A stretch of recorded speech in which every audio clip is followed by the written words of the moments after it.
How to blur on OBS Studio. As you can see, there is no option to blur anything on the OBS Studio.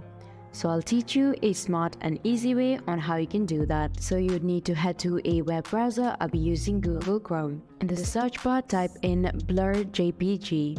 So now these are the results. You'd want to head to images. Then now you can pick any one of the blur images and download it to your device. I'll be selecting this one. Now that the image has been downloaded, again head to the OBS Studio and you have to click on the plus sign below sources. From this pop-up, you have to select the option for image and you can give it a name. Now go ahead and click on OK. Now for the image file, you have to click on Browse and select the picture that we downloaded earlier. Once that is done, you have to again click on OK so you can see the image now on the screen. You can now adjust the size and place it wherever you want to. In case if you want to change the opacity, you have to do a right click and then click on blending mode. So there you have it. That is how you blur on OBS Studio. Hope I was able to help you out. Thank you for watching.